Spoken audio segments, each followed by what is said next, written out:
All right, good afternoon, everyone. Good afternoon. Glad to be here. It's an exciting time in Detroit. We have the presidential debate round 2 tonight. Is anybody going to watch it? Woo woo, yeah? It was really good yesterday, yeah.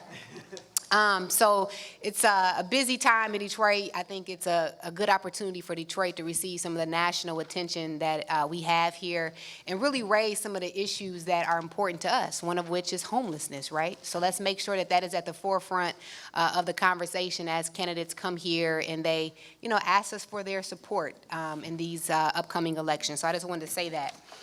So I am Council President Pro Tem Mary Sheffield. We can go around and do introductions really quickly, starting to my left. I'm Minister Barbara Collins from Zion Hope Missionary Baptist Church. Also, I work for CAS Community Social Services in the Homeless Department. And there we go. I'm Ari Ruttenberg. I'm with Pro Tem Sheffield's office. We'll go around the room. Hi, I'm Lakshmi Gudaguntla. I'm with Street Medicine Detroit. Hi, my name is Mike Franklin, and we are all with Street Med here. Woo! Jaded Bell, also with Street Medicine Detroit.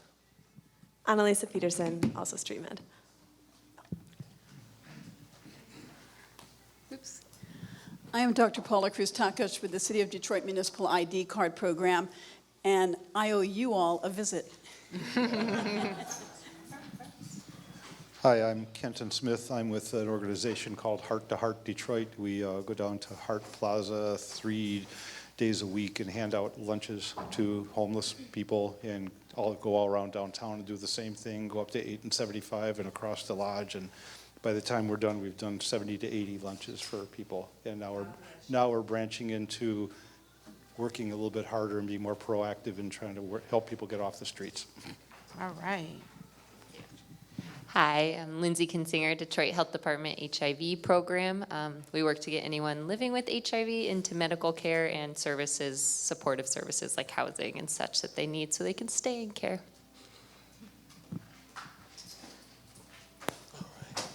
Hello, my name is Pastor Alonzo Bell. I'm the pastor of Martin Evers Missionary Baptist Church on Whittier Street, and I am also the founder of Redeem Detroit and the vice president of Pathways Academy, which is a school for parenting teens and pregnant teens. And God bless you, and I'm happy to be here. Happy to have you.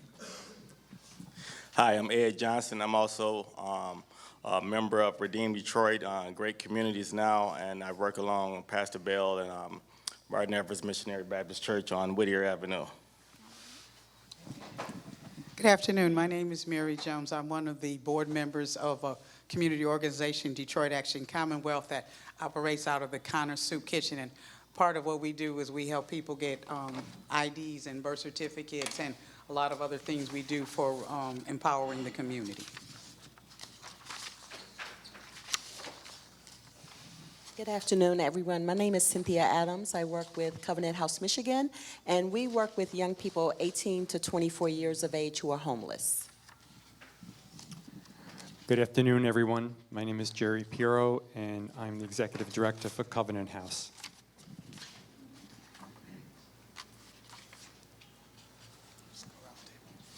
I'm Ben Sidham, and I am with Detroit Action Commonwealth. Hi, I'm Donna Price. I'm with Detroit Action Commonwealth and Detroit Action, and I'm with Housing. Tanisha Sanders with Detroit Action Commonwealth, Detroit Action. I am Education Justice, and I am also with Housing. April Smith with Detroit Action Commonwealth with Housing. Pamela Kidd, Detroit Action Commonwealth, Housing. Hi, I'm Cynthia Bell. I'm an organizer for Detroit Action Commonwealth. I'm Dominic. I'm an organizer with Detroit Action Commonwealth. We hold community meetings in 4 of the soup kitchens around Detroit. Do organizing work. Oh, so sorry. Hi, I'm Adrienne Tynes. I'm a part of Detroit Action. I am the shelter liaison. Good afternoon, everyone. My name is Jean Griggs. I'm from Neighborhood Legal Services, Michigan, and our organization provides housing, legal, and educational services for citizens that are homeless or near homeless. Do quite a few things. So it's a pleasure to be here. Hi, my name is Falguna Siddhapredi, and I work as a community organizer for the Michigan Coalition to End Domestic and Sexual Violence. We offer support services to all the agencies that do domestic violence and sexual assault work.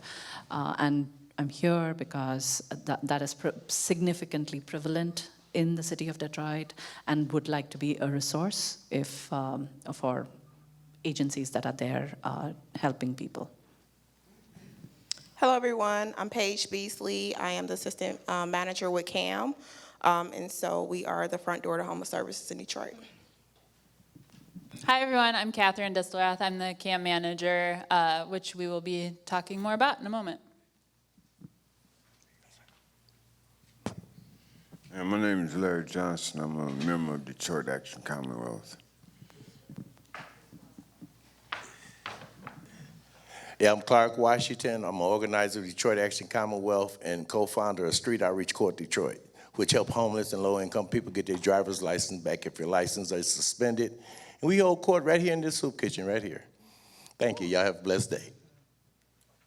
All right. Is everyone? Oh, yeah. Can I also add that if you haven't signed in, please do so, because that's how we keep in touch with everyone here. Okay. I think that was everyone. All right, so we're going to start with a discussion from Street Medicine, who created this fabulous resource guide. So you want to come up and explain what we have before. So one of the things that we took from our last task force meeting is that we don't have a comprehensive guide of all of the resources available for the homeless population. And so I think they have compiled a pretty good list for government resources, dental, ID, legal. And so we want to kind of review it and then also get input and suggestions from you all as well. So good afternoon again. I just want to say thank you to Councilwoman Sheffield for allowing us to come and present this resource guide. So my name is Jed Bell. I'm the president of Street Medicine Detroit. And just before we get into the resource guide, we just wanted to give you a very quick overview about what the organization is. In 2012, there was a medical student at Wayne State who saw that there were a large amount of homeless folk in Detroit and was wondering what they'd get for medical care. Within a year, he had created an organization after looking at existing data and existing medical programs around the world dealing with homeless folk. And this organization was Street Medicine Detroit. And what that organization does is it takes medical care to homeless folk on the street directly where they are. What we do is we will go out between 8 and 10 times a month on the street, under bridges, to clinics, to soup kitchens, to churches, and we will provide medical care for homeless folk. At the same time, we work pretty closely with the NSO and specifically the Tumani Center, nurse practitioner Dean, Ms. Lydia Adkins as well, and often Ms. Lydia Adkins will be with us or have someone from the NSO which will also help and assist with housing services. Because we realize if we're just addressing folks' medical needs, we're only just putting Band-Aids on the problem, and we really want to try assist them in getting housing as well, which is why we work so closely with the NSO Tumani Center. And as we've been working over the last few years, we tried to expand our efforts and branch out more and work with more organizations in the area. We were really realizing that sometimes when we provide medical care to our patients, it's not medical care that they need, but there's so many other resources that they need. Realize we can become more of a referring partner as well to them, but there wasn't something existing in the city of Detroit for us to refer them towards, and essentially that's where this whole project was born out of. And Mike Franklin has been the main man behind doing this project, so I'll actually turn over to him and he can explain it in detail. All right. Perfect. So as Jed was kind of saying, the whole motivation behind this project is we would go out on the streets and we would, introduce ourselves to individuals who are on the streets, and we would say, hey, do you need any medical care today? And they would be like, no, but I need help with a legal case that I'm involved in, or actually I don't have an ID card and that's really been hard for me, or it's getting cold outside and I need a new pair of boots. And previously there wasn't really a whole lot that we could do to help these patients. A few individuals that we work with maybe had heard about one thing or another, and maybe we would refer them to some of the different organizations that you all work for, but it wasn't really done in any sort of comprehensive manner. So the first thing that we did is we decided to sit down and figure out what are the things that our patients might need. So we worked in partnership with individuals at the NSO. We also talked to some of our patients and previous board members to figure out these are what the needs of our patients are. They need help with, the 16 different categories of things that are actually listed within our resource library. So how this sort of works on our different clinic runs that we do, either to shelters or on the street, is we'll ask patients if they're interested in partaking in a survey that takes about a half an hour, where we go through and ask them about all these different areas. So we'll first ask them, hey, do you need clothing? And they're like, no, I have enough clothing today. But maybe our next question, do you have an ID card? And maybe they don't. And then we'll ask a follow-up question, are you working with anyone? Are you working with any of the many organizations that are here today who can actually help you get an ID card? And if they say no, that's where we sort of have a role. That's where we can refer to our resource library and look at the different resources that we've compiled to figure out, can we refer you to one of these places, and sort of figure out all the logistics to make that happen. So at the very end of our survey, maybe a patient will say that they need 3 different things. And then we'll actually open up our resource library and go through with them to figure out something that works for them. So we go to a lot of different areas in Detroit, and sometimes it's not easy to get from one end of Detroit to the other. So it's also important that we have resources sort of scattered throughout the city. And just because we have one clinic on one side of the city doesn't necessarily mean that'll work for patients who hang out on the other side. So our resource library is sort of like a work in progress. Even just hearing all of you talk about the organizations that you work for, I don't even have all of your information here. And then there's probably other organizations that people here have heard of as well that would be helpful for us to be able to help the patients that we see. So at the end, we'll actually sort of go through this quickly and see if anyone has suggestions, and then I'll get your contact info to be able to make sure that we're providing the best care that we possibly can at StreetMed. So getting back to the actual visit with the patient. So after we go through the whole questionnaire, we will have identified the things that they need. Then we will go to whatever category they need, and for each category, we put together like a map. So pretty quickly, whoever is sort of leading the street run can be like, we're hanging out sort of on the east side, and if you need to go see a doctor for your mental health reasons, here's where you should go. Here's the closest place. And then the second part is, how do they get there? And we were able to purchase a pretty large number of 24-hour bus passes that patients are able to actually use, to go both there and back. And we'll sit down with them and we'll look up bus routes and figure out, okay, you're gonna have to catch bus 89 to go cross town, and it'll take about half an hour, so make sure you leave 45 minutes before an appointment that we schedule with you.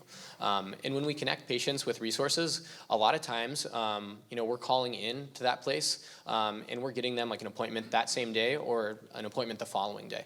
So for instance, last week we had a person who really needed a pair of glasses, but when he went to Henry Ford to get a pair, it was going to be something like $50 or $80, and he didn't have that kind of money to make that happen. And it turns out the next day there was a Wayne State student-run clinic for eye care, and he was able to get a pair of glasses, which was pretty cool.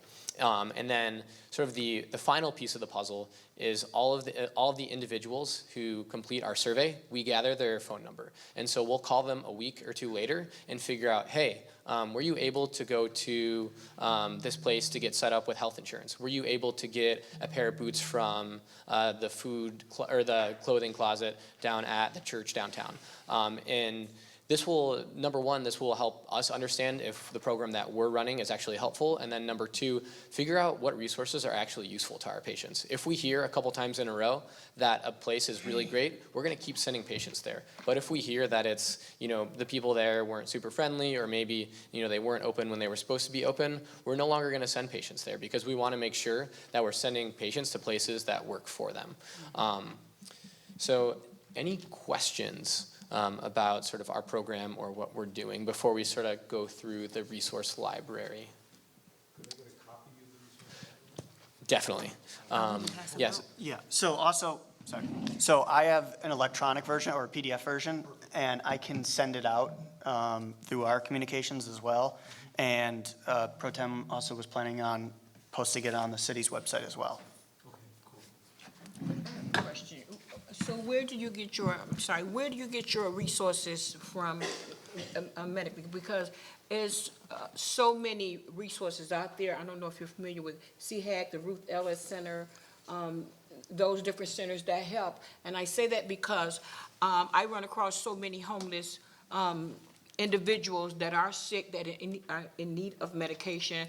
I work with the HIV population, first of all, and so they are definitely in need of medication. They're living in abandoned homes. And so is there a set time that you guys go out to assess the streets to see who's out there, or how does that, or what area do you target, or what? Because I get floods of phone calls. I house so many, and when I say I house so many people, but I'm running out of places to house them now, you know, and so the CAM number don't work, so what's my next step? You know? Right. We're gonna talk about that next. Oh, okay. Oh, I'm sorry. So we go to a couple different homeless shelters pretty regularly on a month-to-month basis, and then we go out on the street a couple times as well. And we have sort of our own internal database of like hotbeds, like we put together a map of places that we frequent, but we're working on putting together a schedule of the different places we're going and when we're going out. I don't know if we have that publicly. Yeah, Jim might. Yes, that will be on our website. And as well, we can, if you would like to sign up for emails from us, what we'll do is we put out a schedule at the beginning of the month about where we're going and when we'll be out on the streets. Also, if you do have patients who you're folk that are struggling with homelessness that you're concerned about from a medical standpoint, several of you from different organizations have reached out to us and say, I'm worried about this person, she's on the corner of here and here, she was recently discharged from the hospital, could you go check up on her? And we will go up directly and check up on them if that happens. Because that's what I do. I go to the different hospitals. When they call me, they have someone that's ill, that's homeless, and have no place to go. Right. And so I'm stuck finding this person a place, which is outside of my agency, but I do it because that's my passion to do so. So I see what is available for them. But now I'm running out of resources myself, so I'm seeing how we can collaborate with each other to come together to find more resources for those out there. 100%, and especially with patients that are, as you know, when patients are discharged from the hospital, homeless patients specifically, it's really, that's a very vulnerable time for them from a social, medical, psychological standpoint. And if they don't go into housing straight afterwards, it's fairly detrimental to them. So we've actually trying to work a little bit closer with Henry Ford now to do a better follow-up with homeless patients. So we'd love to talk to you about that. You can call me, I'll set it How up. big is your outreach? How big is your staff? So it's a volunteer staff. We have two physicians that are on it, as well as about 20 medical students. And then we have volunteers that range from nurse practitioners to physicians to students, and we have about 180 that come through us every year. Yeah, so you have my number, so go right ahead. Another question. Are you guys aware of possibly coordinating efforts with Covenant Community Care? Yes, so we actually, especially with our work with Henry Ford, we work pretty close with Covenant Community Care, with Jeff Hunt specifically, because they do a lot of good work. Right. I've dealt with Jeff a lot, and it sounds like you guys are doing similar things, especially with the outreach and like this, rather than having a lot of duplication of times and sites. I was wondering if you coordinate things with them at all. We are, and what we do is we share, if we're concerned about a patient, we share sort of patient, if one of us needs to see a patient, then another one will follow up with them, so that we're not just reinventing the wheel every week. Any other questions? Okay, so if we could just spend maybe like 5 or 10 minutes and we can sort of quickly breeze through the resource library that we currently have, and if anyone has just suggestions of programs that we're missing, if you could just, shout them out and we'll do our best to. Actually, can we switch? Can you use this? mic? We can use it. Okay. Okay. In case people do have questions. Perfect. Okay, so I think we have one copy of these at every single table, or we had hoped to. And our first category is government assistance, and the first place that we refer to is the Department of Health and Human Services over on Grand River in Warren. That's sort of the main hub to our understanding for government and like state level resources. Are there any other? I think they just have that one office, as far as I'm aware. And so if no one has any comments on that, we can talk a little bit about ID cards. I noticed there was even a couple people when they were introducing themselves earlier who talked about programs that they're a part of. I know the Detroit ID card program is a program that we hope to collaborate with and refer patients to. And then also we're familiar with Crossroads of Michigan, who works with patients to get identification cards. Were there any others that you all were aware of? Detroit Action Commonwealth. Yeah. I mean, they're a staple in the community for ID cards. ID workshop runs. I'll send the information. I believe I have your guys' contact information. I'll send the information over about that, as well as our street court program, which is designed for specifically people who are currently in homelessness or at risk of homelessness, to clear civil fines, keeping them from getting licenses back. Okay, awesome. Thank you. Okay, and then if there's no others, we can talk about some of the places that we refer patients to for more extensive health care that we can't immediately provide on the street. Central City, we've had a lot of good luck there. They've got a couple locations. Their Midtown one is the one we primarily work with, but then there's also one in Northwest Detroit. And then as well, Advantage Healthcare Centers, Team Wellness, which has a couple locations in the Say Detroit Family Health Clinic. So any other clinics that are free or particularly low cost to patients that you guys might be familiar with? Okay. I don't see Covenant. Covenant, okay, we should include Covenant as well here. Because they actually, I was there visiting them, and they had recently a guy who was a retired, I'm sorry. I was there recently, and they have a guy who's a retired ophthalmologist who is now volunteering his time there on a periodic, I don't know if it's how many times a week basis. And he not only provides his time, but I believe that he also donated all of the equipment he had in his office before he retired, which means they have a serious ophthalmology department going on in that, on the Michigan Avenue site. Okay, awesome. Very cool. Right at the Samaritan Center, there's the, what is it, I just blanked out, in the back, the Mercy Primary Care. They have a clinic. They've got showers for the homeless. It's a big concern, a big outfit there. Okay. 5555 Con. Perfect. And then our next section is more like free healthcare clinics. These are predominantly student-run clinics that don't necessarily have as regular of hours and may only be open, a couple times a month, but they have been useful for us. There is a clinic that does vision care that's run by Wayne State students that has been helpful. Next, we have dental care. So Malta Medical, I want to say Malta Medical is affiliated with the program that you had just talked about. I think that might be out of the same place, if I'm not mistaken. But then for dental care, Central City also provides dental care, as well as Team Wellness. UDM?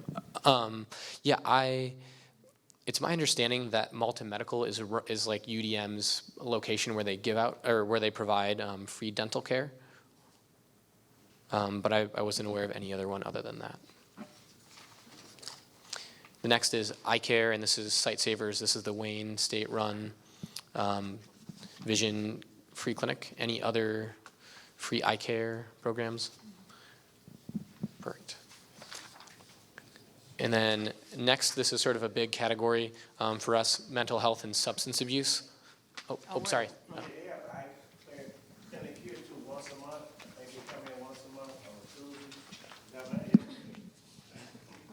Okay, once a month on Tuesdays. So they do have it here. I guess we can compile a list for y'all, like Dom said. like Dominic said, we can compile a list of all our resources and stuff and just send them to you. Okay. Because we have a lot. Okay. We really do, yeah. That would be really helpful for us. Thank you. All right.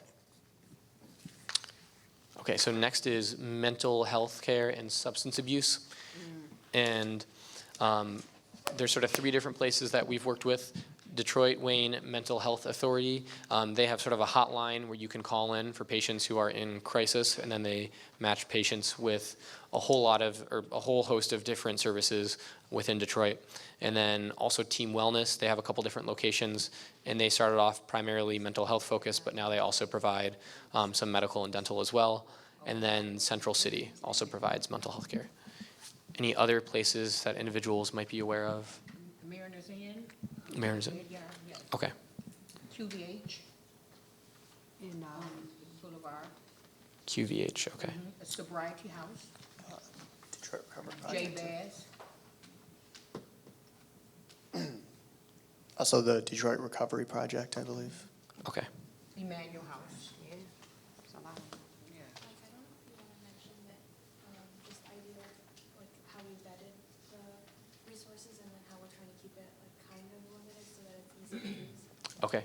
Yeah, and Lakshmi was just bringing up the fact that we sort of went through a process where we, in a patchwork way, put together these resources, and then we vetted each of them where we were able to call in to a staff member who worked at each of these agencies and sort of explained what we were doing and confirmed information about the services that they provide and like when they're open and whatnot.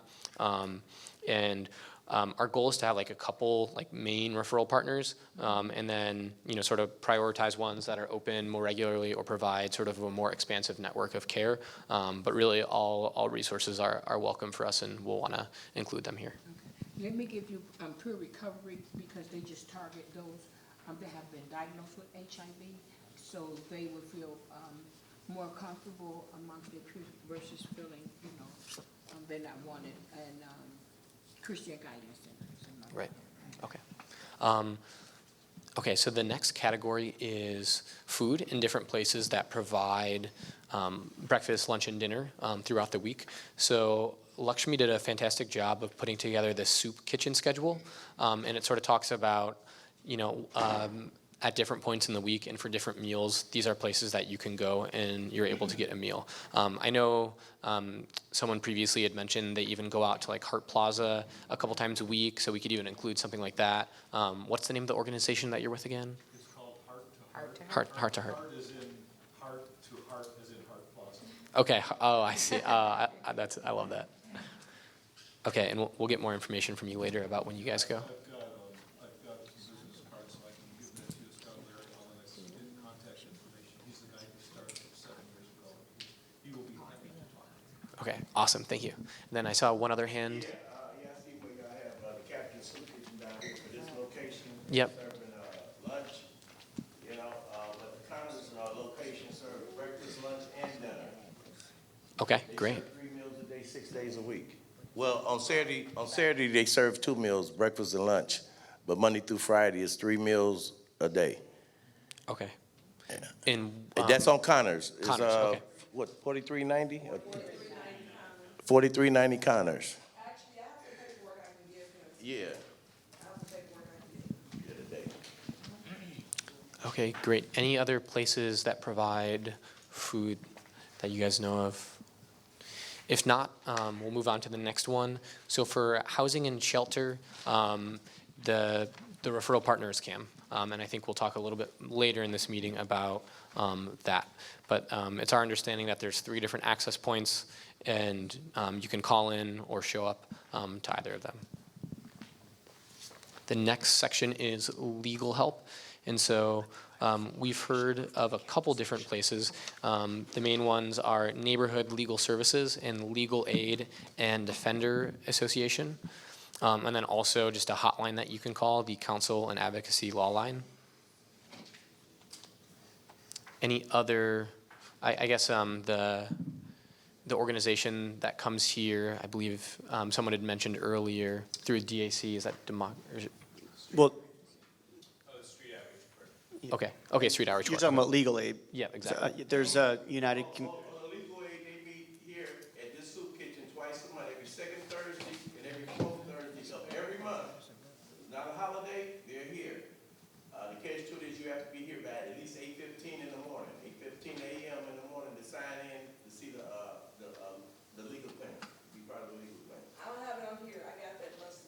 Awesome. Okay, thank you so much. Yes. Detroit Justice Center. Detroit Justice Center.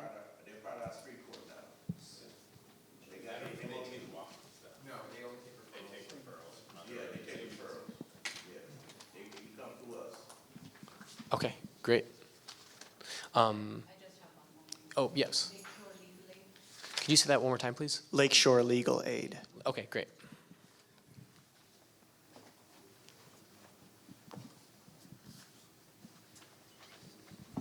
Great. Okay, if nothing else, the next is veteran services. So we learned about a referral center called the Veteran Community Resource and Referral Center, which is a place specifically for homeless veterans where they can go and receive all different kinds of healthcare services. They can also get meals and showers there as well, and that's over on Peak Street. And that's sort of the access point for veteran services as far as we are aware. And then the next category is health insurance.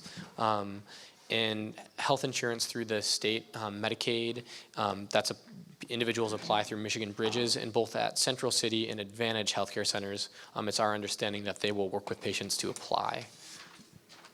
Any other places? Okay, the next category is safety in romantic relationships, also known as domestic violence.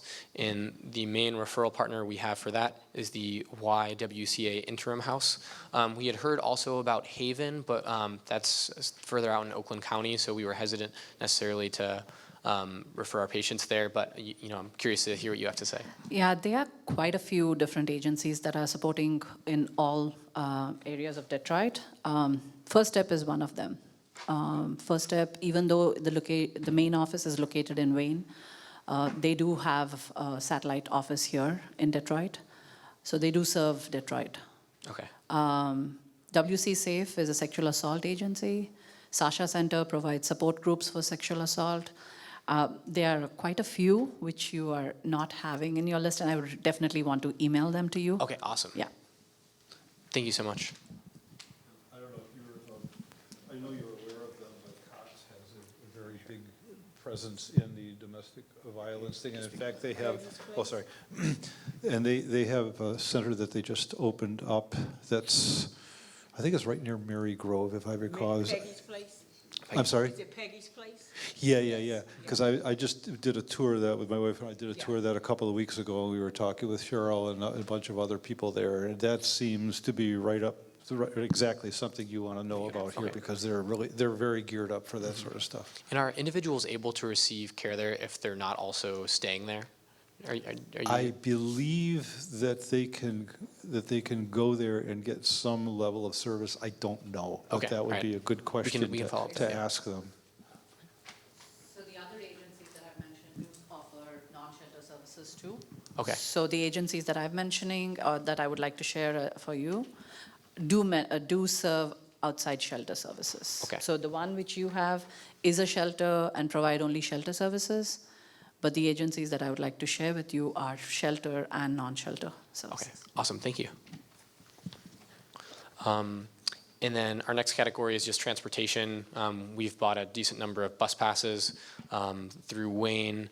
We weren't able to get our hands on any sort of discounted or free bus passes, but we were able to get them through Wayne. But if anyone has any contacts for any other transportation assistance, that would be helpful for us.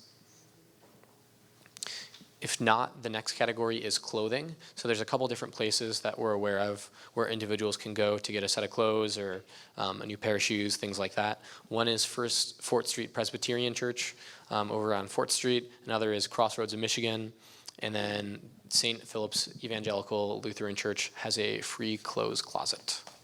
They have them here at the Capuchin. Okay, great. Also at St. Leo's, we pass out clothes, free clothing, and shoes. Awesome.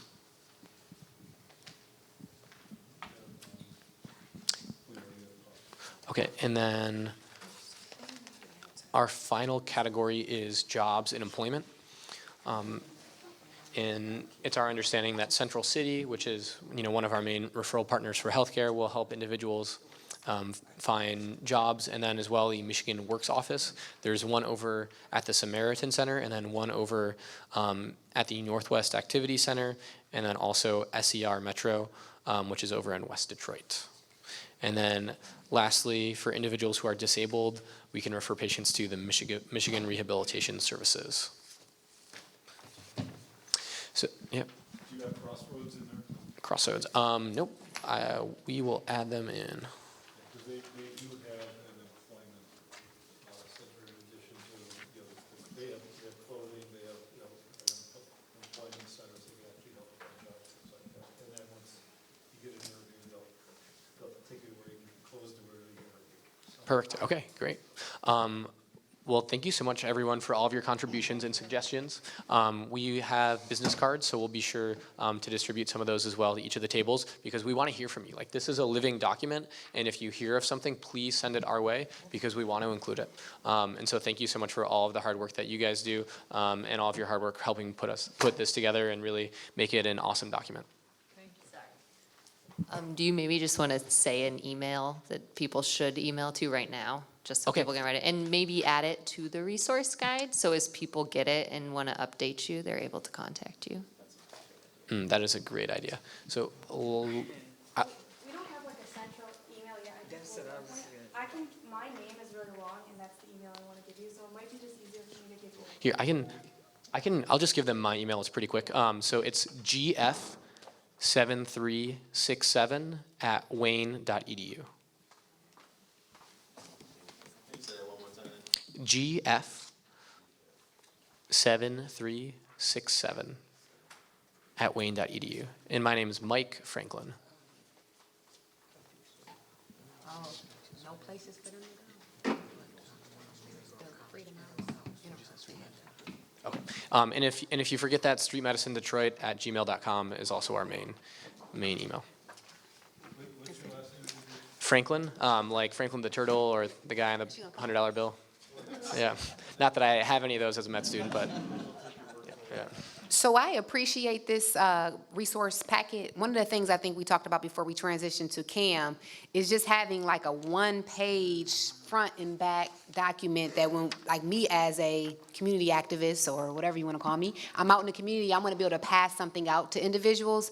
This is a bit too much, right? It's just too many papers. Right. So is there a way that we can work together to condense something to just, Single page. government assistance, ID cards, and maybe just have one point of contact or something that is easy just to give out when we're out knocking doors and talking to people? Yeah, we can definitely make that happen. We can put a one-pager together and just put a couple things for each Yes. category. When we're out with patients, after our survey, we'll like take out the sections that are useful for them, and so it's just a page or two, so it's not totally overwhelming. But as far as having something on the website and something that we can hand out to everyone, we can put that together. Okay.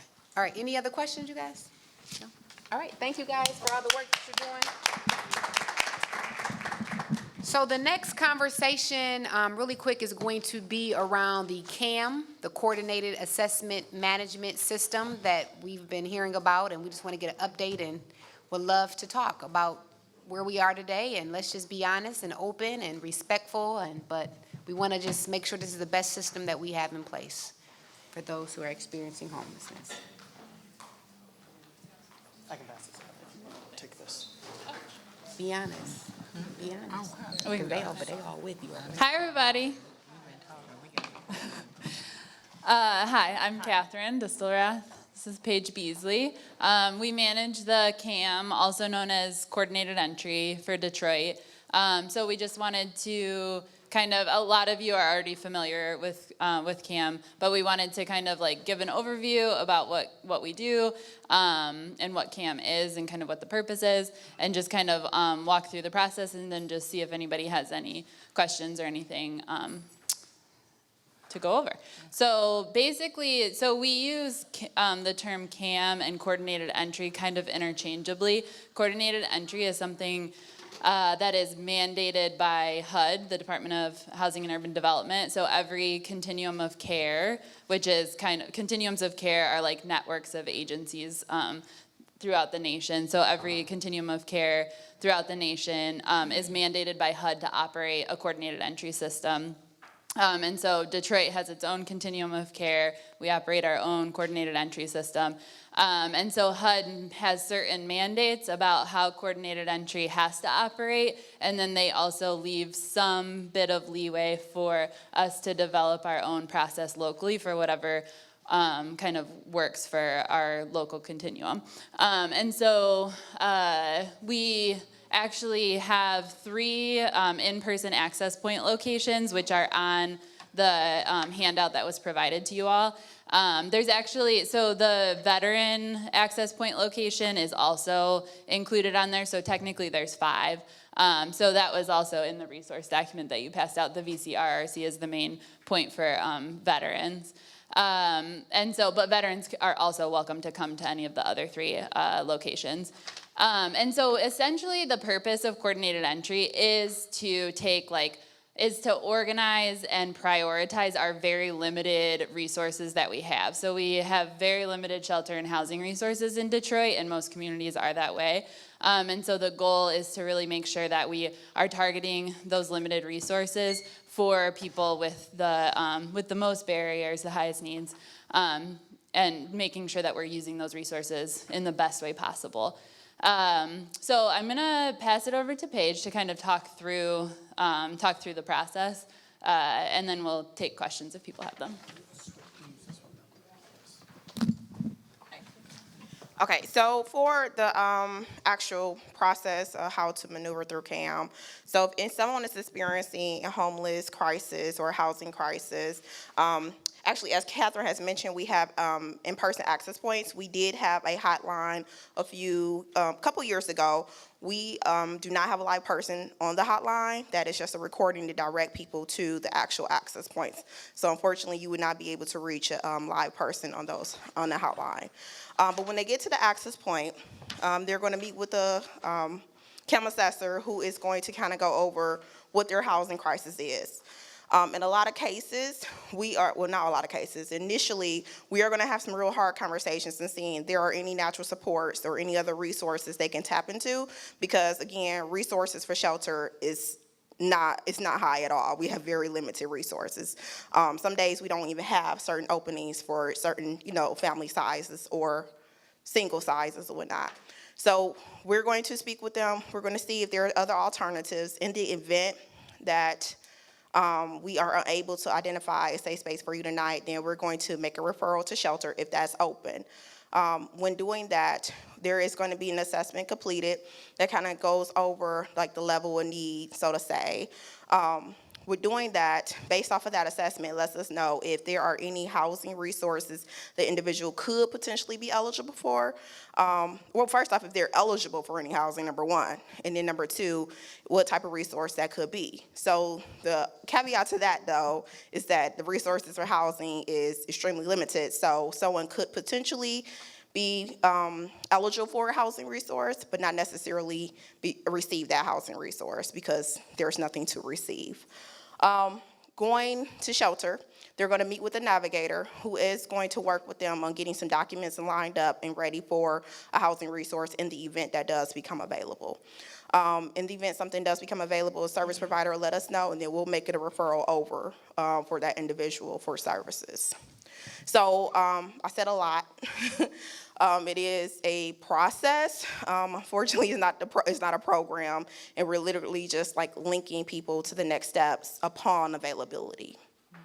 Okay. Yeah, and just one other piece to add too is that we're constantly changing the coordinated entry process based on feedback from people, based on data that we're seeing, and that's kind of the purpose too, is to constantly be adjusting and changing to meet the needs of the local community. And so one of the things that we're working on right now is actually looking at different alternative access point locations throughout the city. We've heard that it might be helpful to have locations on the east side, on the west side. So in the coming months, you'll probably be hearing more information about that, because we kind of want to test a couple locations and just see what the volume is. So I have a question. It's hard for me to place someone that's homeless. I'm sorry. It's 8 o'clock in the evening, you guys close at 7 o'clock. And so I have a mother with some children that's homeless, but no one can house her unless she go through the CAM access point. So what do you suggest that I tell her, or how do I help her? Or where does she go? Yeah, so shelters should be taking people when CAM is not operating. And CAS is an agency actually that is willing to take families in particular after hours. And I know, Paige, they'll take singles sometimes too, right? Yeah. CAS has definitely been very much on board. Mhm. We set us up the families, and then we communicate with CAS the very next day to get that family to somewhere safe, more temporary, permanent, somewhere safe. Okay. And my second question is that you only have 3 access points? At this time, yeah. So none on the west side, so we just, So part of our evaluation, like we looked at that, we heard a lot of feedback, and we're understanding that piece, sorry. And so we are actually in the process now of looking at other areas to be able to service people and going deeper into the neighborhoods, the west side, the east side, north. So we are, as of right now, we are not there, but we're going through the process of being there. Yes, ma'am. and I'm gonna say this and I'm gonna let pass them. What happened when you guys, it was a call center that you can call 24/7 if someone was home? And It so wasn't you 24/7. Close to it. It was close to it, but you didn't have a closing this early.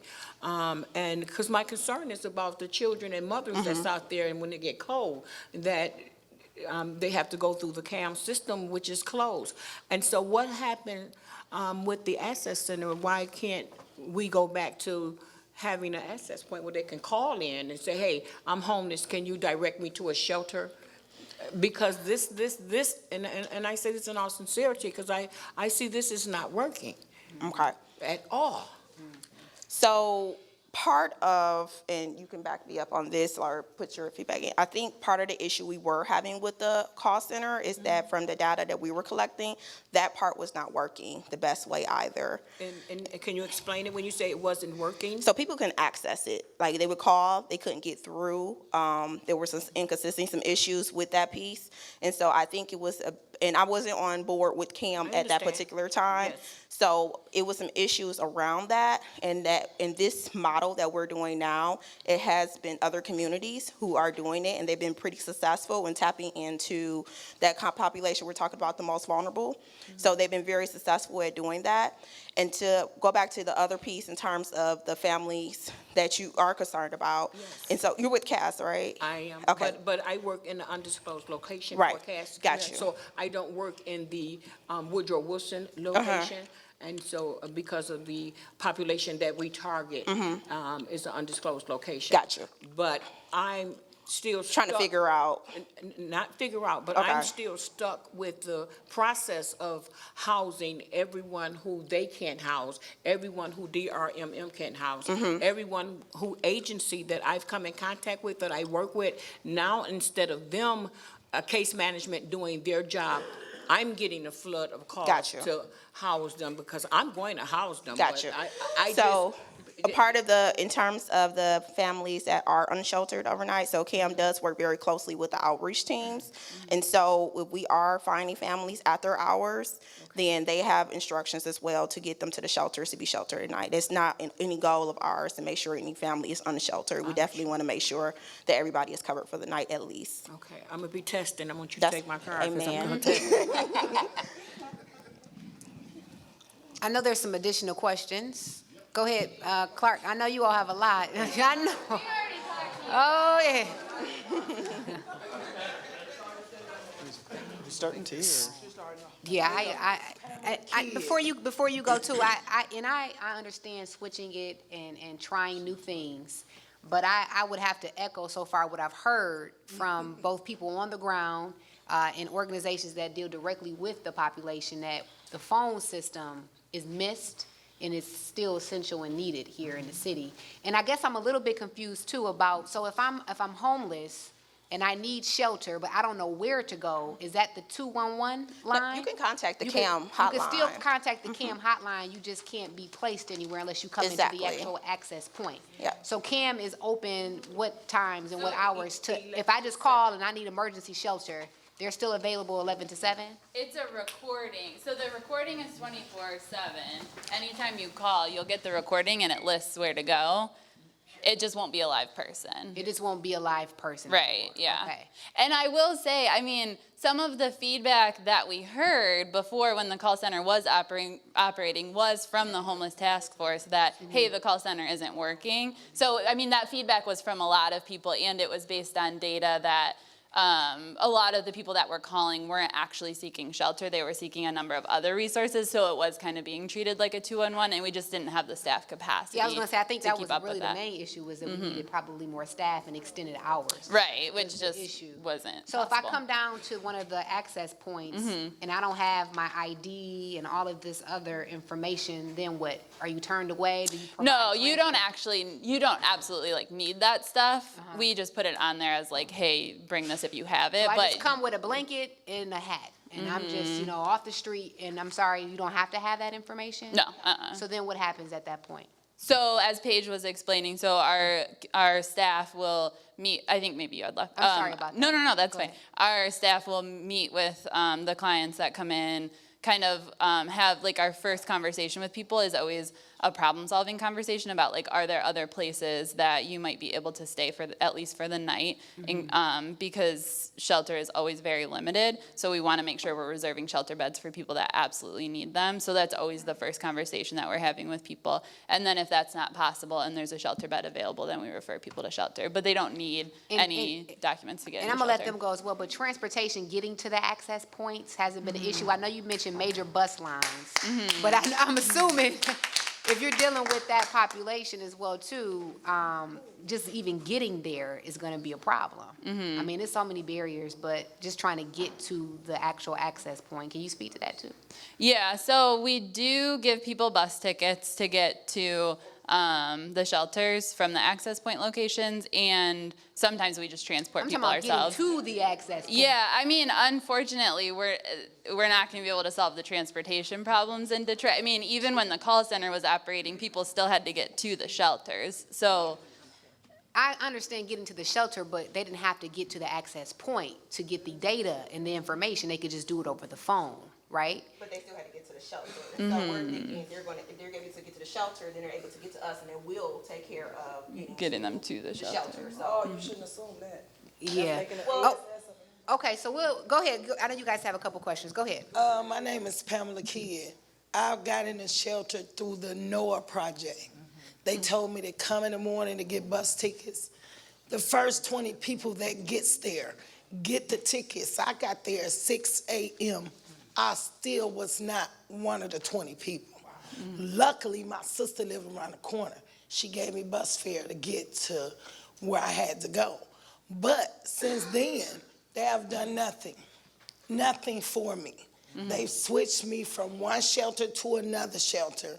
They have done nothing. The worker that I have now, I wasn't even in the computer, nothing, when I got to her. She's been helping me.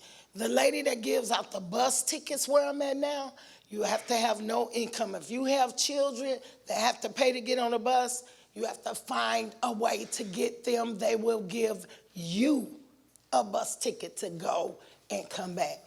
That not the kids that have to pay. It's terrible in these places, but I did some work myself, and I'm finna be transferred to another shelter. Third one. Since March the 5th.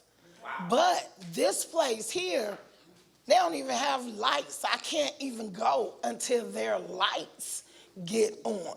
So people is living in this building with no lights. Okay, I'm not familiar with that situation, but if you want to talk afterward, if we need to. The situation as far as the bus tickets and stuff, giving you a way to get where you got to go, that is not true. Y'all need to update that and check on the people you get a bus tickets to, because they do not do it like that. She give bus tickets once a week on Monday. Yeah, bus so I tickets. think that's 2 bus tickets. So that's the actual NOAA project that is giving out the. So they have a limited amount of bus tickets. This was at the new shelter I'm at. I ain't even at the with the NOAA project, Monroe. This is Salvation Army, 3737 Humboldt. Miss Williams, 2 bus tickets a week. Okay, yeah, so unfortunately, we don't have control over what the shelters are doing and how many bus tickets they're giving out or that kind of thing. We just are kind of the referral partner. So yeah, that's something that I think you could discuss with them. How many bus tickets are you all giving out annually or monthly to the shelters? We give them to clients directly to get to the shelter. I don't have that number off the top of my head, but I could You give them get to it. clients or to shelters? We give tickets to clients To get to the shelters, They're enrolled in shelter, and they're at the shelter, whatever funding they have, and they have that. their own tickets. So, yeah, that's part of the reason, hey, Ro. Part of the reason we're like coming into like that this has become like a big conflict with people that like we work with directly is we've had multiple cases of people's 90 days being up in their shelters. And I know we've talked about this before, and I understand that you don't have like control over what these individual shelters do, but it is a bigger problem, and it's bigger than just CAM, honestly. Like this conversation is a bigger conversation than just CAM. So part of what we've done is we last week got Mayor Duggan to agree to use city resources to give Uber rides to people who need to get from these shelters after their 90 days are up. People are getting kicked out onto the street in 90-degree weather with babies in their arms and no ability to get to a CAM access point. So that's part of the reason that this phone line like being down is a major issue, is it requires people to give up an entire day of their time to get their kids on the bus, to find bus fare, to get down to a CAM system just to be turned around and go across the city again to maybe get housing for a night or something like that. So it is a large issue. And I also just want to ask that like we coordinate with you all and the city of Detroit coordinates with you to make sure that the people who need those Uber rides are actually getting those Uber rides. Because that's not something that like we as an organization can do oversight over. We need like a city appointed official to make sure that those things are being followed through. And that's partially making sure that they're coordinating with you and your team. Sorry. Oh, sorry, okay. Also, I got a number for Cam. After the recording say what it got to say, it hangs up in my face. So I have nowhere to point to after that when I call that number. You know, it just hangs up, and that's that. So y'all need to give out a valid number that we can call if we have a problem, because when you in a shelter, everything they say is Cam. Cam, Cam, Cam, Cam. And I have had no work in almost 6 months. Cam have not done anything for me, nothing. And I'm single, and I'm also told that I'm not a priority because I have no little kids. I have no disability. I'm not a drug addict or alcoholic. Well, I got homeless on a little flute, but I'm not stupid, I'm not dumb, I got a good head on my shoulder. And the people this is the way they treat you in the shelter. Because you're homeless, they feel you are beneath them. Both shelters had a problem with me because of my mouth. I take up for myself. No.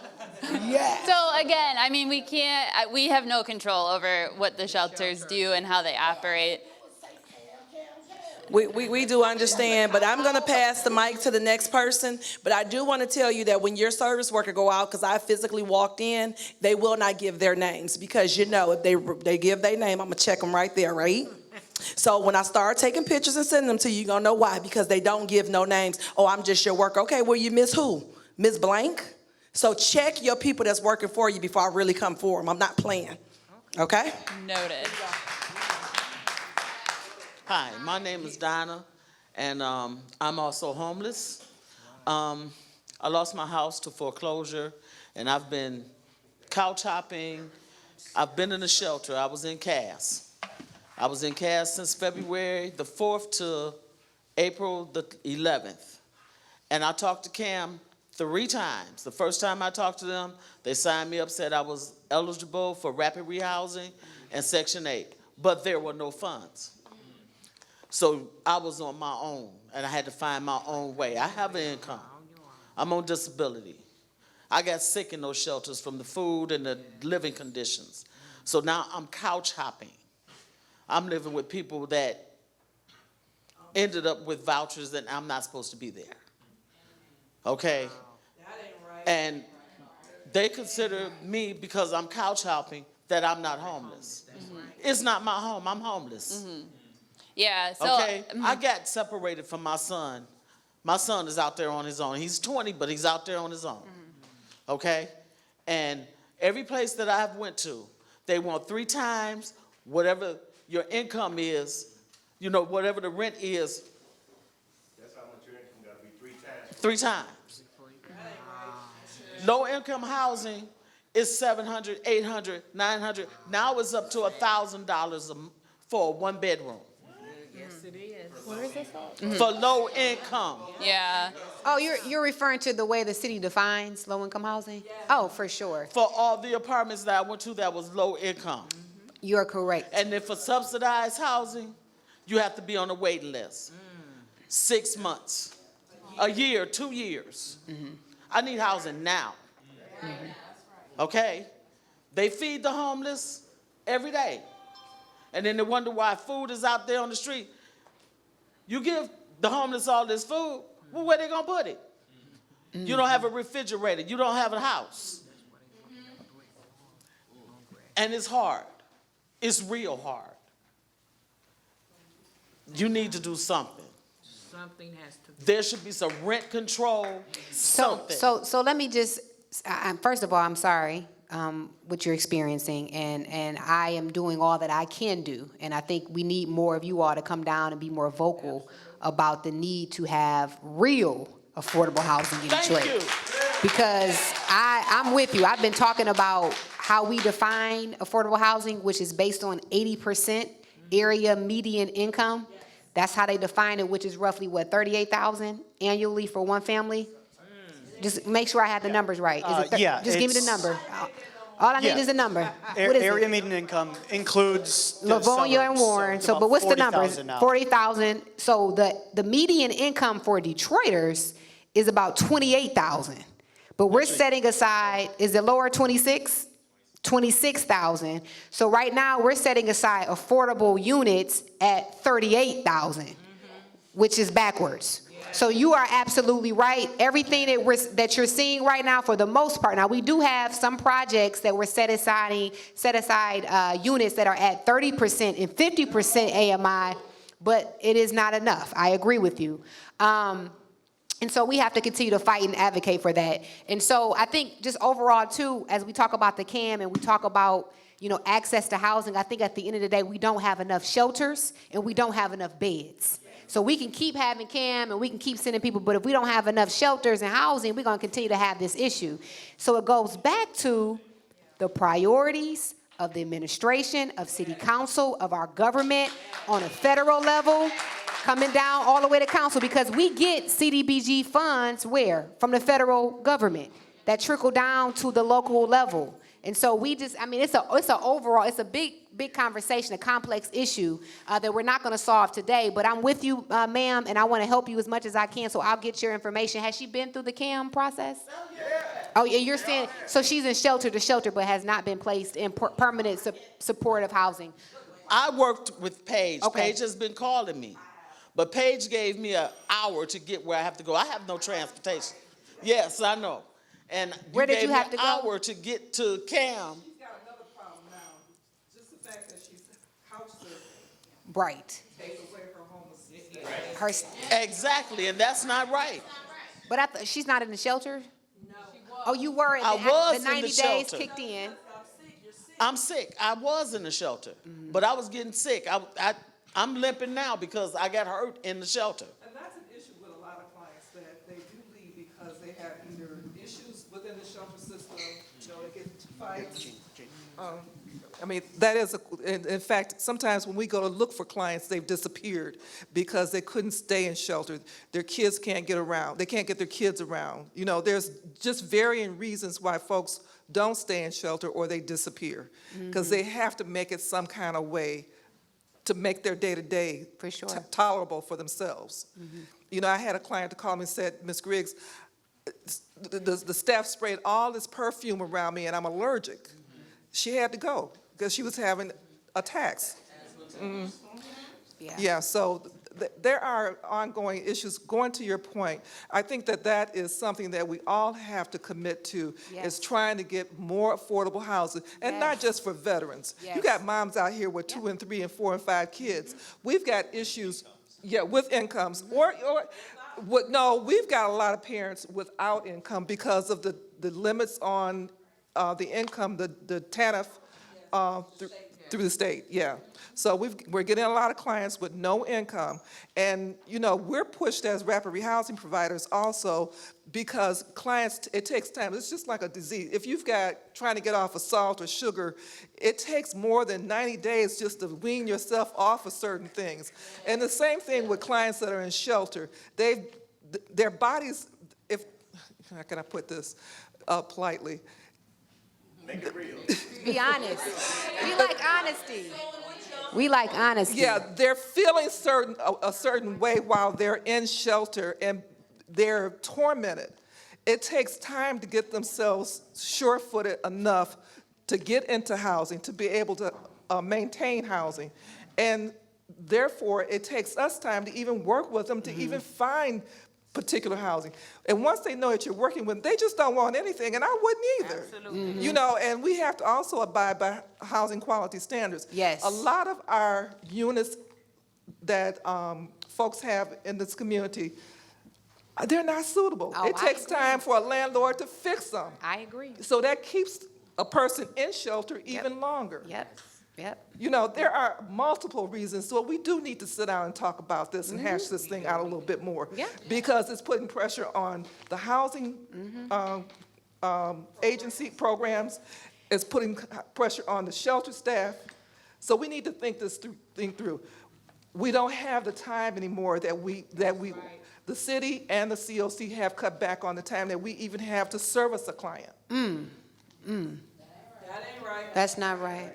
But going to the point about the resources and the dollars available, how long can you service a client without letting somebody stay in shelter?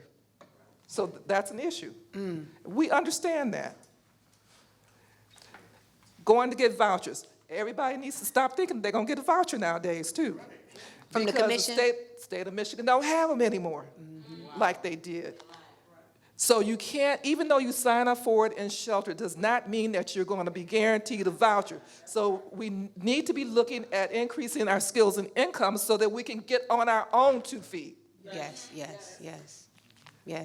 That's what this is all about, being self-sufficient. So however this conversation needs to evolve, we need to do this. And getting landlords involved so that they can work on these raggedy properties. Yeah, I agree. My name is Adrienne Tynes, and I can personally say, because I'm homeless still, we are in a state of emergency in Detroit and many other places that I've spoken to people about that's from other states. I became homeless by leaving an abusive ex-husband who was well-connected. He's a doctor. And the courts failed me and my children. I ended up having to go into the shelter system. In the shelter system, I was confronted with different issues, inhumane issues, staff abusing individuals, confronted with issues with mold, poor air quality, poor food, or you're not even getting food at all in these shelters, bed bugs. You're developing respiratory illnesses in these shelters that I have had, which ended up causing my health to get worse because I have physical health issues. And what I have found out when you try to go and speak through the proper channels, it's ignored and it's covered up. I got assaulted at a shelter last year. It was covered up and when I tried to seek help. And then I'm seeing a lot of mothers, children, infants, newborn babies put out in the street, and the elderly put in the streets. And I have never heard of anyone telling me that CAM has told them they can go to Cass community.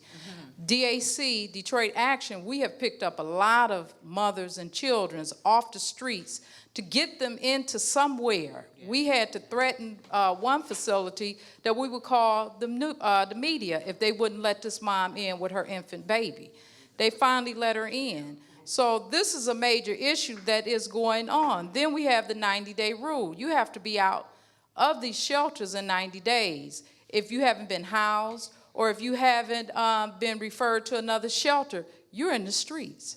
I've never had to be in the streets. So from my understanding too, I've been in the shelter off and on for years, and a lot of injustice came against me because I filed complaints against staff who did sexual harassment against me and other abuses that went on in these facilities. May I ask you a question? Within the 90 days that you're in this shelter, what are they doing in the shelter to help you guys go to the next level? Nothing. Okay. I've met. Because see, this is where the problem lies. Now, because if you've been sitting in the shelter for 90 days, okay, so now at some point, we have to take some responsibility and not sit and wait till the 90th day, and now I'm out on the street. So I'm sure there's a case manager. My time is almost timed out. Where am I going? We cannot. She can tell you the last 90 days because we walked her through the last 90 days. Okay. Can you tell them about the last 90 days? Well, basically, the last 90 days is that, as I stated, if there's not enough programs for you to get into to aid you to get into these places, or there's not enough housing for you to get into these places, you're still in the streets, okay? And in these shelters, I met a mom who... She didn't answer. No, you didn't answer the question that I asked, okay? If you've been there for 90 days, okay, 30 days then went past. Have you talked to a case manager? Where am I going? Because I have 60 days left. I've spoke to case workers. They do not have any way of assisting you. All they do is tell you, well, we're waiting on CAM. And I'm gonna help you. okay, thank you. Thank you. And the issue is that when you do try to get some type of help from MSHA, they never did even contact me. They recently contacted me through a letter, and I'm real far down on the list. Okay, I'm 57 years old with health issues, and I can't keep going through this because my health keeps shutting down. And we're getting sick in these shelters. You know, you're not able to get out and take care of your business like the way you need to as well. Right. And as we've been stating, they're not assisting you to get to and from CAM every day. That's not happening at all. So we need definitely some help with that. And I'm asking for some type of help with that, because if you don't want people being homeless, the issue is that address the real, issues that need to get addressed and what's going on out here. Why don't we understand exactly what CAM does? But 1 second, Yeah, one of yeah, the main that'd be issues, and I'm sorry to cut you off, one of the main issues is so many people that are homeless is not enough places to house everybody right now. And then there are so many resources that you guys are not even privy to, that you don't even know that is available to you. And I said, and I'm going to put it just like this, because a lot of people are not doing their jobs. They don't want to do their jobs, But they're going to hear from me. Barbara Rose. Good day, Cam. I ain't gonna bash you this time. This strictly for Sheffield, baby. Oh, Lord. Okay. All right, I'm from Detroit Action, Commonwealth Detroit Action. We come before you to express CAM is not enough. We need an assigned overseer to work through these operations. We're asking you, can you work with the mayor and follow up to coordinate rides from the shelter sites daily and to CAM? We're also asking you that, people with income should not be stuck into shelters. Also, families that don't have income, they just need to be executed in advance to programs that will help them, because the resources are very limited for them. Also, they need to accommodate services that they can have. CAM you know, no one should be turned away no matter what their situation is, but daily, Detroiters who are homeless is displaced and are put in the streets daily, because I know I go pick them up. I borrow cars, I borrow whatever, I am on the bus, but I ask people, can I put gas in your car to get it? There is a lack of physical affordable housing. The gentrification issues is just up on the roar and it's horrible. And here in Detroit, the number of beds have decreased in the shelter due to lack of funds and donations. The winter is coming and we need help from the city council, the mayor, Detroiters, and everyone. There are too many that's homeless. They need affordable housing. They are on the street. They're in the shelters and they're couch hopping. You should identify all people that's homeless, no matter what their situation about being homeless. Sheffield, we need you, and we are asking you, please, to declare that this is a state of emergency through the media, and we're asking you, what day can you provide us for our press release?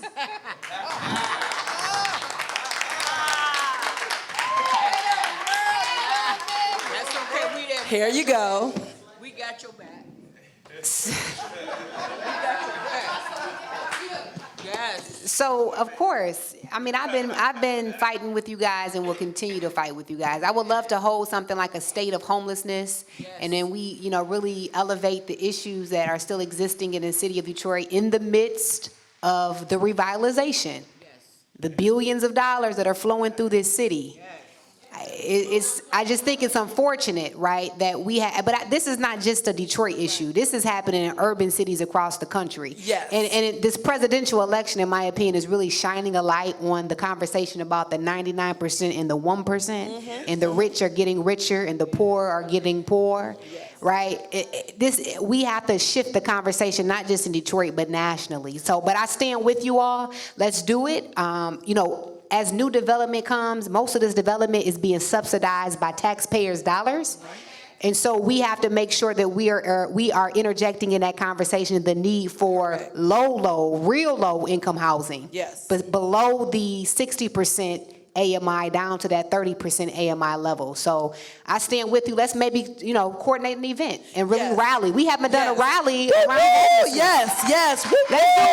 Let's do it. And really elevate the state of homelessness in Detroit. So let's do it. That's our I want to next let you action know item. we did ask Dan Gilbert and these investments around here. We asked Dan Gilbert himself for $25 million to go back to affordable housing. So we do need you to back us up, because yes, we shut them down Friday. We shut down Woodward. You seen what was going on. We're not playing. We sent everybody across the country. It was people from Nevada, Los Angeles, down in New Mexico. Was this the People's Convention? Hey, yes, baby. Detroit Action presented it, and we're not playing. Like we're trying to tell you, like, these service workers, we need you here. We're not trying to shut nothing down. We just want to make it better, and we need you guys to tell us how to make it better. And we can't get mad at the service workers either, because they're operating within the budgets that they have. So I'm asking them- again, federal dollars come down from the federal level. There is some state and some city funds that we allocate, which could be more. Yes. But we have to understand that you guys are operating within the budgets that they have. But it's all about shifting priorities. But the only thing we're asking them, you have to help us help you, because to be honest with you, you don't know what I'm going through, and I don't know what you're going through in your job. So I need you to tell me, hey,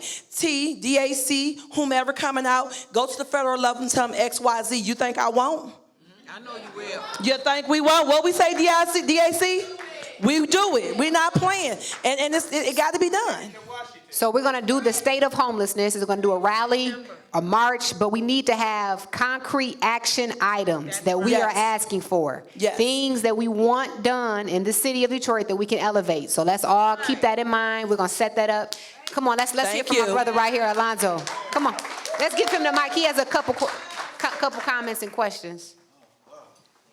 He's doing a lot of great work in our city. First of all, I'm so thankful to be here with Councilwoman Sheffield and the work that she's doing.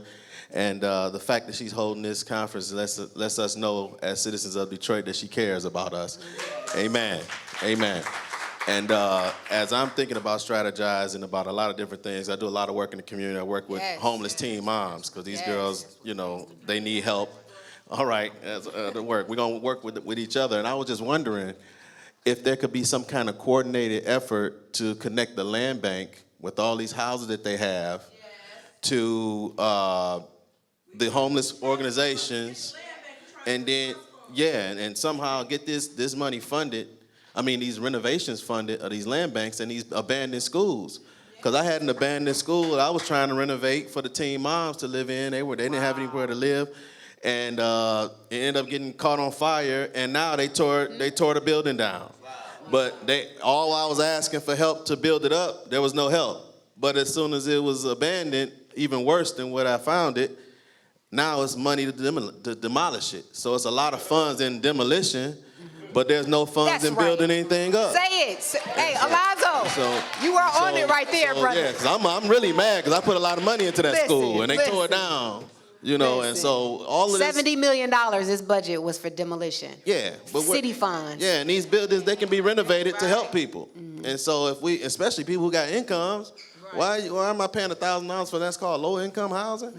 I can't hardly afford that. Yeah. I mean, come on. So I'm glad I heard this because I didn't. No, I'm glad some you of this said stuff I that. didn't even know about. Yeah. And so so I'm an advocate. But on that point that you mentioned with the land bank, when we originally formed a task force, one of the things that we talked about was we have so much housing stock. And if we could maybe have a program where residents who are homeless or whatever it may be can get a house for $1. I mean, I heard in the past they used to could do something like that. Right. Get a house for $1. But the issue is, and we even talked about homeless individuals fixing up the homes. A lot of these people are skilled. You'd be surprised the skills that these individuals have. But we didn't figure, we couldn't really put it all together as far as how do you pay the DTE bill, your utilities. And so we couldn't really formulate the entire program. Right. But that's something that we can walk through. I would love to talk to you about a bunch of ideas. Okay. I had. Creating precincts and chambers of commerce with the businesses inside. Yes. And those all networking to help, uplift the rest of the neighborhood. Because if the neighborhood is lifted up, then the businesses will be, thrive. And then we'd be a part of that. All right. God bless y'all. You pastor which church? Martin Evers Missionary Baptist. Okay. Named after Martin Luther King and Medgar Evers. Okay, sounds great. But He had a question too, but go ahead. I'm sorry, sir. You asked me. I just want to address something to the pastor, because I'm coming out in the community. I'm coming out in the community August the 30th so I can hear the voices of our young people. And I'm knocking on every church door in the community because now it's time for the churches. I'm telling you, it's time for the churches to come out in the community as well. Instead of just on Sundays and Wednesday at Bible study, we have to come together as a whole. United we stand, divided we fall. So we cannot divide the church against the community and the neighborhood. So until we can come together and then we are a voice, then we'll see a change. And I'll lead it. That's right, Barbara. That's right. Yeah. The state of homelessness. Yeah, go ahead. Can you get the mic if you don't mind? Because we want to. Please. And I'm sorry. But we don't mind. Can I get a rebuttal? You gotta go. Amen. I agree with everything you said. So the church is supposed to be the pillar of the community. Absolutely. And one of the things that I pride myself on in our church is that we've been in the community from day one. Yes. Our name is after Martin. We're named after Martin Luther King and Medgar Evers. We're a social justice church. Now the thing is, if the community does not support the churches that are supporting the community, then the churches are weak and frail.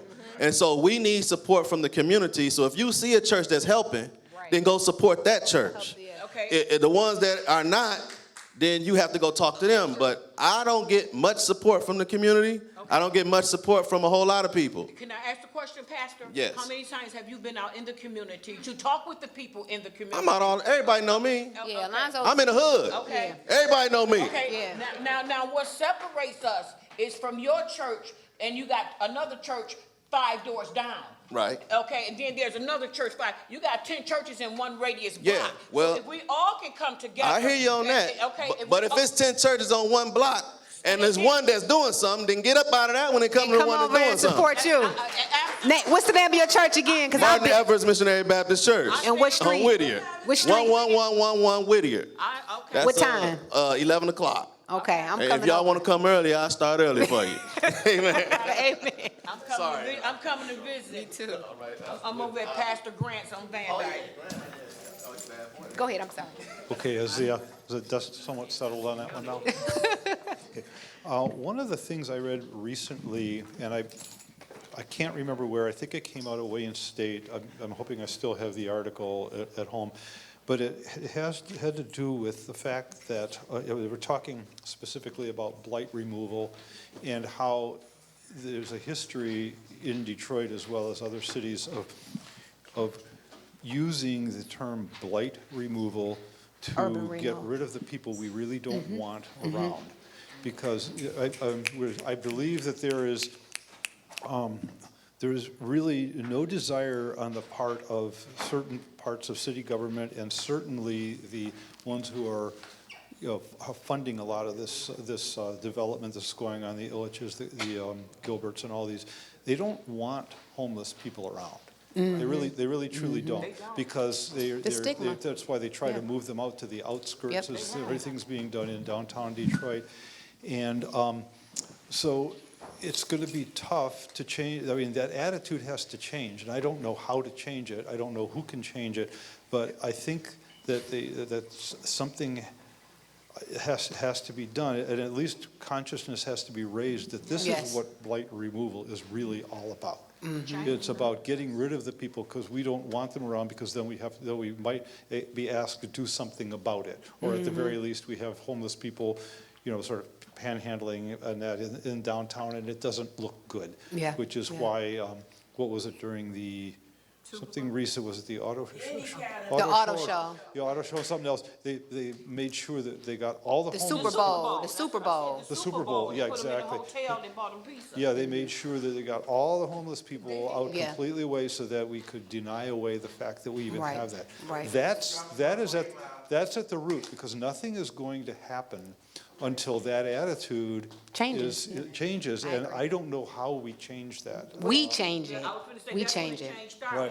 We have to change it. I think we missed a big opportunity by not having some sort of a demonstration, I'll call it, put together and ready for when the presidential debates came here to Detroit. That would have been a great opportunity. Yes. But, okay, so we missed that one. There will be many more. There's lots of other things coming to Detroit. For sure. And that's what you need. You need to have something going on. I hate calling them protests, because they're not protests, they're demonstrations. They're demonstrations. And just to get the press on it and publicize it, raise awareness. And this is a great time to do it, because we've got elections coming up. And not only the president, but also all representatives that are coming up. So we need to really raise that consciousness. Also, it's possible, and maybe we need to do a major thing to get whatever is needed so that the people who are homeless but are nonetheless residents of Detroit to register to vote. Yes. Because they can vote. You can use it. Yes. You can register to vote using the address where you your shelter or sleep behind a bush. You can do that, and a lot of these homeless people need to be made aware of that. There needs to be a push to do that.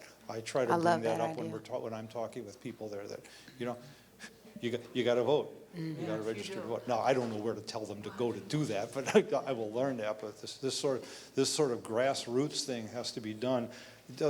Nothing's going to be possible dealing with federal, probably not even state or county level. It has to start at this grassroots level and work its way up. And I agree. Like they say, what is the saying about all politics is local? All politics are local. It's got to start right down here. Yep. And anyhow, great points. A bunch of disconnected thoughts, but there you go. He had his hand up. You had your hand up with the hat on right here. We're getting ready to wrap it up too, because they have an AAA meeting here. It was 2 individuals that had their hands up, and then we'll get ready to close on out. Okay. How's everybody doing? My name is Roshan Harris. I'm a economic justice organizer for Detroit Action. And so I just want to put everybody that's an elected official on notice. All right. We know, number one, that the budget proposal is coming up next year, and that's what we're really focused on. And the reason why we're focused on that is because the budget tells you what the value system is. That's right. I don't need you to tell me. I don't need none of y'all to tell me. I don't need nobody in this room to tell me what the agenda is for the city of Detroit. That's right. We are going to look at that budget, parcel it out piece by piece. That's right. And we are going to know who supported what. That's right. So I just want to put y'all on notice that we have a contingent of folks that's paying really, really close attention to this process. Good. And so if y'all, it's great that the rhetoric and everybody's, Great. that's wonderful. Where the dollars going? Amen. So let me just And- let you know as well, there's a free press article, if you go to your phone and Google it, that I did an op-ed, and what it said, and the headline is Detroit's budget was balanced, but it has a moral deficit. And I speak to the issue that, we can go around and talk about how for 4 or 5 years now we've had a balanced budget, but every single year there's been a moral deficit because we have not invested in the people. We invest more in buildings and infrastructure, but we're not investing in services that help the people. So I think you're making a great point. And then also, because I'm not looking for applause right now, I'm letting y'all know what's up. What it is that we have to understand that not only is it about each dollars, but it's about the efficiency of how we use those dollars. Okay. So it's one thing to put a lump sum of money into a program, but if this program does not operate efficiently, we are wasting that money. Correct. And so if we're not gonna deal with the inefficiencies of all of these municipal outlets and deal with why they're inefficient and fix that, then the budget becomes null and void. Because what we're doing is we're basically pissing that money down the toilet. Because we haven't taken the time and the care and strategized what that money's gonna be utilized for to make improvements to this city and each of the communities within it. Gotcha. And so if we're not gonna be serious about that, we're just letting you know we're gonna get some of these folks that have been in these seats out of those seats. So it's up to y'all. And I know you've been, an advocate for the community. I'm just letting you know what's coming. I'm encouraging you to continue up the fight and keep advocating for the people, and the people will advocate for you. Great. And I just want to say that I welcome that. Let me tell you, I welcome this because oftentimes I feel like I'm down there by myself fighting. And I'm like, okay, what's going on here? We during the budget season, we don't see anybody down. So, sir, if you can bring that voice downtown to the city council building, that would shift the tone in the conversation. Y'all don't understand how important and powerful your voice is. I've seen it happen. So if we had that voice down during the last budget season, some things may have shifted. So, I can't do it by myself. It's the people. You all have the power. It's not elected officials. The power is in the people. That's right. So I welcome that challenge, and I think you should hold everybody accountable, including myself. God bless you, brother. I appreciate you. I appreciate it. Go ahead. It was one more comment? Was that it? Okay. All right, so I think we had a really good meeting today. Thank you all for coming out, and we're going to work on that state of homelessness. So stay tuned to that. Everyone, safe travels. Thank you to Cam. Thank you to Street Medicine. God bless you all, and let's continue this fight and have a great evening.